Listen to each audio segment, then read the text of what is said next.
বাংলাদেশ জাতীয়তাবাদী দল আগামী 13শ জাতীয় সংসদ নির্বাচনে আমার শ্রম এবং ত্যাগের মূল্যায়ন করে আমাকে নারায়ণগঞ্জ 1 আসনে দলের মনোনীত করবেন আপনাদের দোয়ায় ইনশাল্লাহ। আমি আগামী যে 13শ জাতীয় সংসদ নির্বাচন হতে যাচ্ছে, জনগণের যে ভোটের অধিকার, আপনাদের যে ভোট আপনারা যাকে দিবেন সেই ভোটে মনোনীত একজন সংসদ সদস্য হবে, আপনাদের এলাকার উন্নয়ন করবে, আপনাদের সেবা করবে, আমরা সবাই উপকৃত হব, সেই একজন প্রার্থীকেই তো আপনারা মনোনীত করবেন।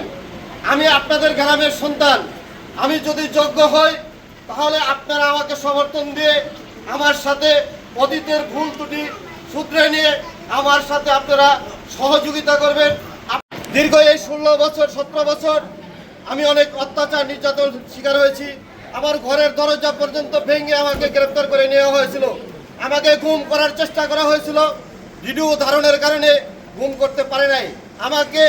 আপনারা হয়তো জানেন যে গুতিয়াবা যাওয়ার পথে, থানায় যাওয়ার পথে গুতিয়াবা দিয়ে সেখানে যে আবাসন প্রকল্প আছে পুলিশ হাউজিং, সেখানে নিয়ে বেনজির আছে তার যে ভারী করেছে তার সামনে আমাকে ক্রস ফায়ার দেওয়ার চেষ্টা করা হয়েছিল।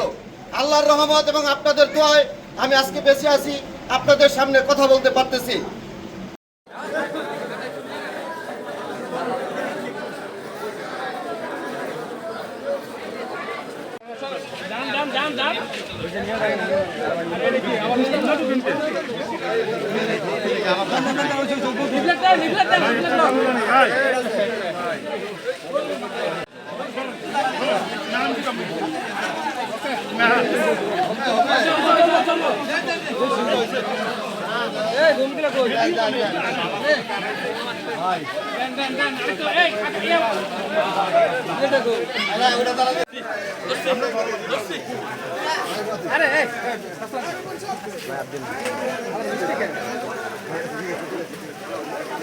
সরো